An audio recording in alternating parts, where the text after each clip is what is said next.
मैं मगध काल का वही शिल्पकार हूँ जिसे राजा बिंबिसार ने इस विशाल पहाड़ी को काटकर सोने छुपाने के लिए गुफा बनाने का आदेश दिया था। लेकिन इसको खोलने का राज आज तक कोई नहीं जान पाया है। आओ मैं बताता हूँ कि मैंने इसे कैसे बनाया था। राजा बिंबिसार चाहते थे मैं ऐसी गुप्त गुफा बनाऊं जिसमें कोई मनुष्य क्या चींटी भी प्रवेश न कर सके। इसके लिए मैंने मगध के राजगीर में वैभार की पहाड़ी को चुना, क्योंकि ये स्थान धन छुपाने के लिए शांत और सुरक्षित था। मैंने इस गुफा में 2 बड़े कमरे बनाए थे, जिनमें से एक को हजारों टन सोना रखने और दूसरे को विशाल सेना के ठहरने के लिए बनाया था, जो इसकी रक्षा करती थी।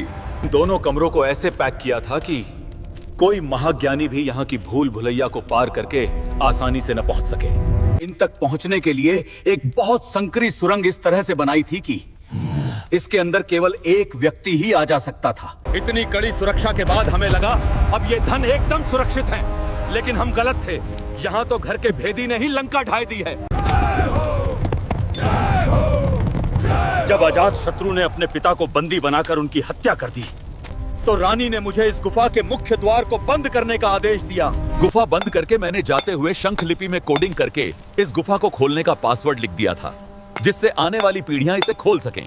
हम चले गए, किंतु हमारे जाने के बाद अजात शत्रु ने इस गुप्त धन प्राप्त करने के लिए बहुत प्रयत्न किया, लेकिन हर बार उसके हाथ असफलता ही लगी। असंभव। समय बदला और फिर आया 19वीं सदी का वो दौर जब संपूर्ण भारत को लूटने के बाद गोरों की नजर पड़ी इस गुफा की ओर। वो भिखारी खजाने को ट्रेन से लंदन ले जाना चाहते थे। इसके लिए इस लिपि को पढ़ने की कोशिश की, लेकिन ये लिपि तो हमारे साथ ही समाप्त हो गई थी।